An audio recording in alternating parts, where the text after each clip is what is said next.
Chinese have a word, Luan. Luan means chaos, anarchy. Mao Tse-tung, absolute ruler of China's millions, believed in Luan, but he saw it as a positive force, a force which paradoxically could be organized to produce order. The greater the chaos, the greater the order. In the Cultural Revolution, Mao Tse-tung plunged his country into chaos, assuming that out of it would come the greatest order which China had ever seen.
On October 1st, 1949, a new People's Republic of China was proclaimed.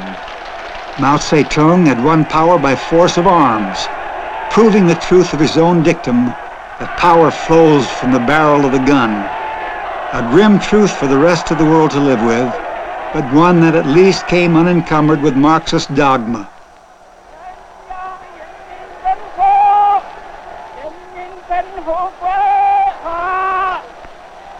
Mao's regime was almost at once recognized by most of the other major powers, with the notable exception of the United States. The Red Star now flew over the country with the largest population in the world, and China experts held their breath as they waited to see what Mao would do next. One of these specialists is Harrison E. Salisbury of the New York Times. For 6,000 years, China's social structure had hardly changed. Now Mao is in power, and he was going to change it, not everywhere. He was going to change it in the direction of its long existence, but he was going to put the stamp of Maoism on every phase of China's life, particularly on the life of the peasants. He was going to organize them. He was going to transform them from superstitious, illiterate, ill, weak people into powerful people capable of creating a new nation. I don't regard Mao as being a man who was born with a vision. There's no evidence in his youth, his childhood, and his early manhood that he had any great vision of being the Messiah of China. He saw things in a small way, but he learned, even though he learned slowly, and once he became possessed of an idea, he was utterly tenacious in carrying it through. I think that the way Mao did it was to utilize himself as a symbol, the Mao image, the pictures everywhere, the little red book, the badges everyone wore, the quotations, everyone began his sentence with Mao. And Mao was realistic enough and sophisticated enough to be a little embarrassed by this, but he said that, in essence, that with an illiterate people you had to have this living symbol. Things had to be made very simple. They had to see the leader incarnate, and he was willing to give his image for that purpose. The lever by which Mao intended to move China was the power of her peasant masses. The force behind the lever was the power of hatred. Hatred of the landlord and the moneylender. Hatred organized and controlled for specific ends. Hatred which would be allowed to spend itself in killings, so that the force behind the hatred could be turned to productive communal labor. We don't really know very much about his crimes. We don't know very much about the people who have lost their lives in China. As Chinese will tell you again and again, Mao taught us not to kill unnecessarily. I don't think, however, that there was much natural cruelty in his makeup. I think there was cruelty in Stalin's makeup. I think Stalin enjoyed being cruel. Mao himself, perhaps because of the Chinese philosophy in which he was so steeped and of which he was such a product, didn't exercise cruelty for the sake of cruelty. He didn't mind using it if it was necessary, but he was not a man who got his kicks that way. He was a man who saw life as being very cruel. He expected, as the Chinese do, that many lives would be lost in any important endeavor. So it had always been in China, and so he expected it would be, and so his own Chinese peasants felt. They felt the same way. But when he could save their lives, as he did through modernizing their life, they responded very, very positively. I don't think he was so interested in saving lives because of humanitarianism as in making China strong. He felt that China could not endure if it continued to be subject to the plagues that had overcome it in the past.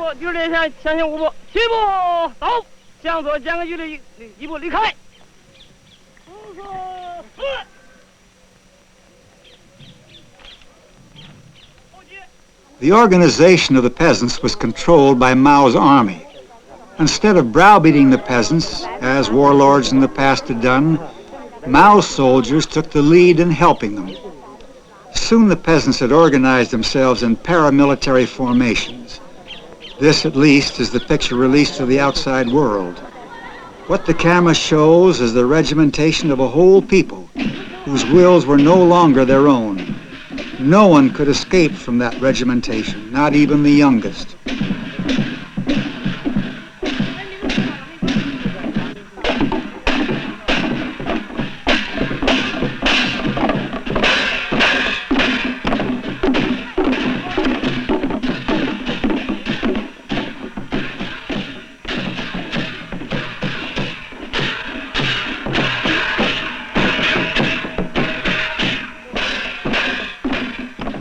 Many scholars of China feel that the Mao Revolution and his concept of where he wanted to move the Chinese people is probably the greatest social change that has ever been attempted in this oldest of all our social organizations.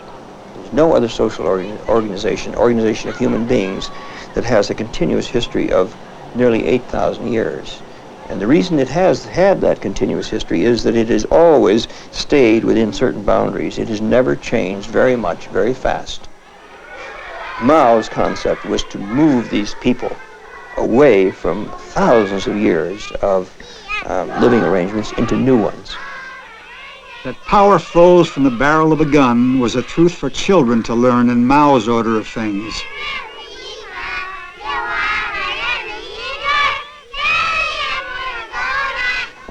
He was a great man for examples, and I think that perhaps he was sharpened in that by his training as a schoolmaster at the Changsha Normal School, because when he did come to power, he was forever using parables and illustrations and simple, almost black and white stories, which would carry a meaning to the peasants.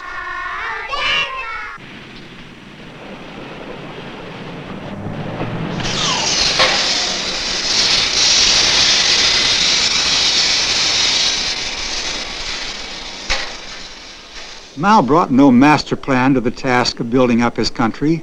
His principal contribution was to try out experiments, which produced conflicts with some of his associates who had the day-to-day job of running China. Mao first encouraged criticism of his regime, but when the criticism grew sharp, he had the most vocal critics suppressed. His next experiment was the Great Leap Forward, a movement for Chinese self-sufficiency. The whole of China was invited to set up small model industries, of a kind ridiculed by outsiders and by some of Mao's colleagues as backyard steel mills. The attempt was a disaster and set back production more than it furthered it.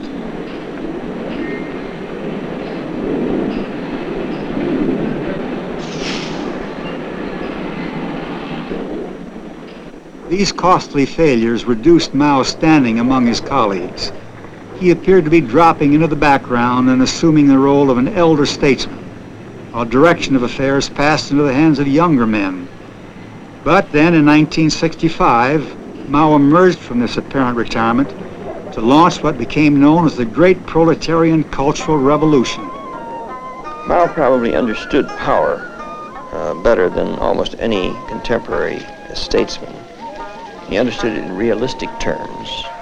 He fought to get it. When he lost it, he knew he had lost it. And then he fought to get it back again.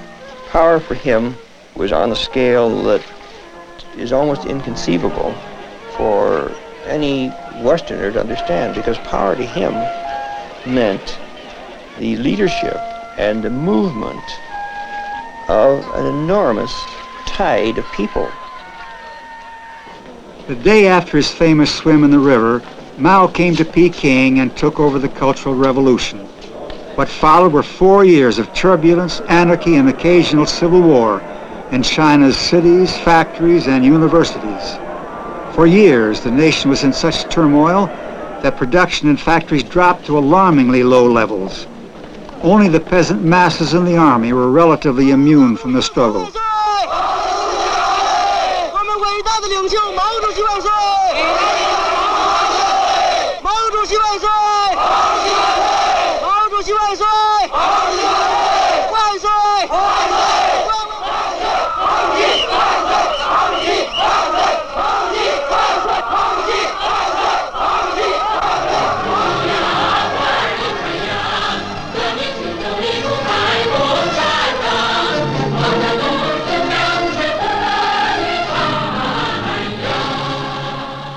Mao's objectives in promoting this upheaval were not clear, except that certain individuals in the government were driven from office.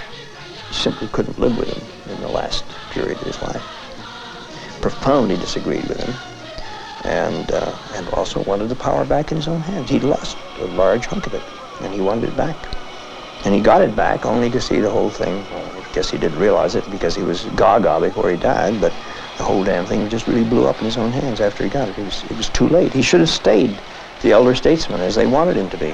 He should have stayed on that shelf. But he wouldn't do it. He came back down for one great last whirl of Luan, that marvelous anarchy and confusion out of which he believed the perfect order was going to emerge. And it was the Luan that really did him in.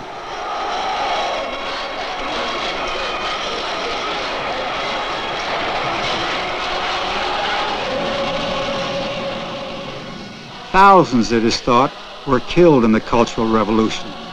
According to Mao's doctrine, a greater order should have emerged from the chaos. But to what purpose?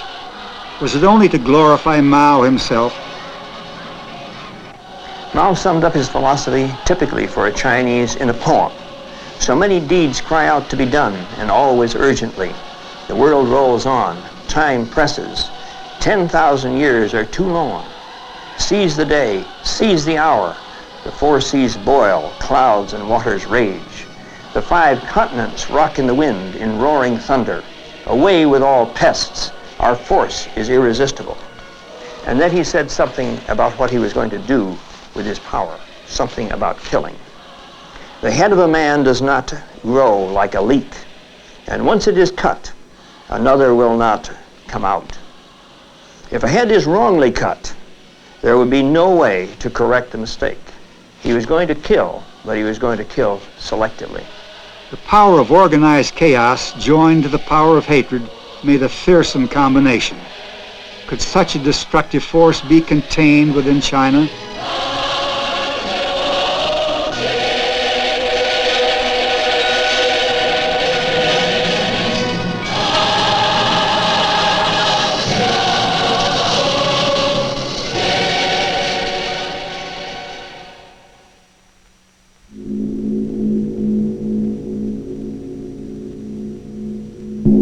Mao's victory in October 1949 was grudgingly welcomed by the Soviet Union. Ambassadors between the two communist giants were at once exchanged. In driving Sheng out of the mainland of China, Mao had burned his boats as far as obtaining American aid was concerned. Whether he liked it or not, he had to turn for assistance to the Russians, the big nose men, as Chinese called them.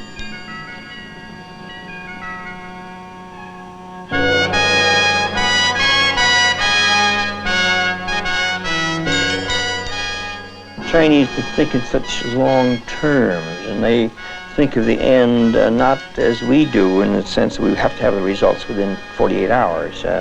That didn't bother him. And when he looked at the Soviet Union or looked at Russia, he didn't look at Stalin alone in this particular moment when Stalin was running Russia. He looked back 300 years to see what the record was. And it was all black as far as China was concerned, because the Russians had always been biting off hunks of China. So he didn't really trust them very much. 3 months after assuming power, Mao came in person to Moscow to settle matters with Stalin. Top Soviet officials were on parade to greet him, but their master Stalin kept to the background. He neither trusted Mao nor wanted to deal with him, Mao later told his comrades. 第10家爱好和平人民的共同努力，由于中苏两大国的共同威望和亲密合作，特别是由于斯大林大元帅的正确的国际政策，这些任务必将充分实现，并获得良好结果。中苏友好合作万岁！ Mao was to spend nearly 2 months in the Soviet capital.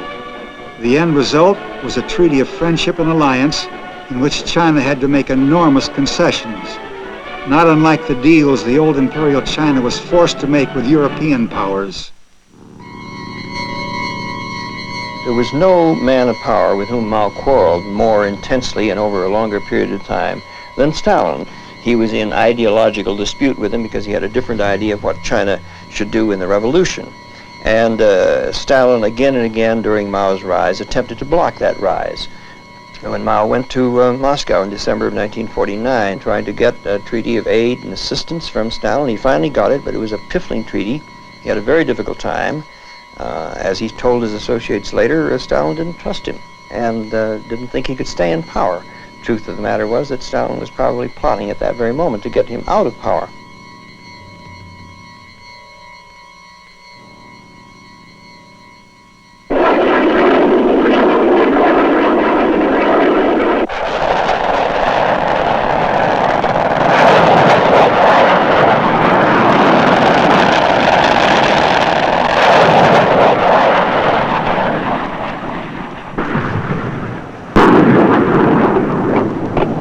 Mao had no sooner returned from Moscow when war erupted in Korea.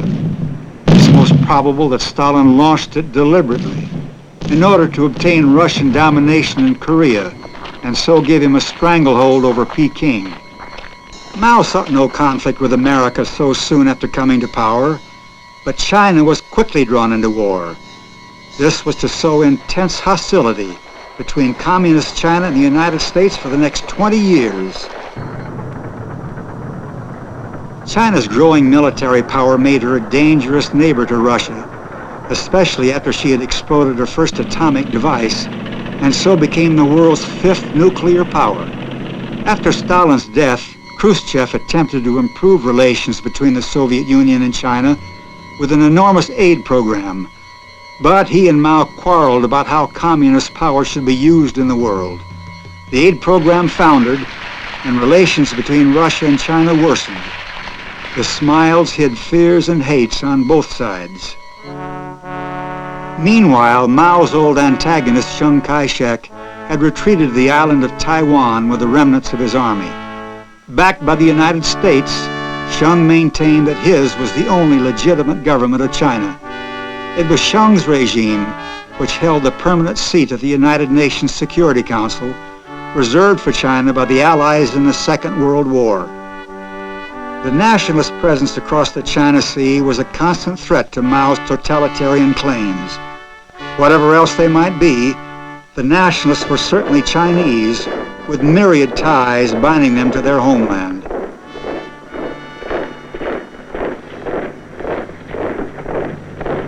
To the Chinese mind, Russians and Americans were both barbarians, whether you call them communists or capitalists.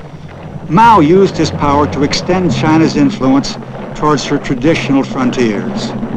Tibet was invaded, Indochina infiltrated with communist-inspired guerrillas, Hanoi became a client state, and pressure was extended towards Saigon. The Americans responded with a disastrous war in Vietnam, which they lacked the political will to win. At first, Mao feared that the Americans would attack China, but as this danger receded, it seemed that his policy would more likely lead to a clash with Russia.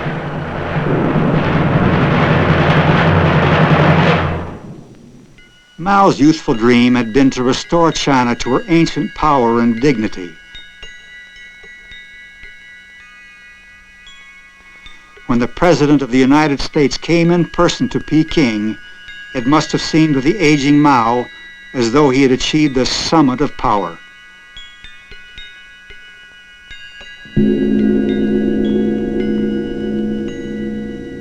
When Mao died in September 1976, China experts once again held their breath. Would the power system he had forged die with him? Mao is dead. His widow and his closest associates, now called a Gang of Four, are in prison. Many aspects of his philosophy are gradually being downplayed, but Mao's spirit will hover over China for centuries to come. This man has changed China, and his successors are not going to change it back. They're going to carry on with a modified form of his philosophy and rule in his name for as long as the regime endures. Mao may have left chaos behind him inside China, but his thoughts and deeds have changed the way the world looks upon power and its uses.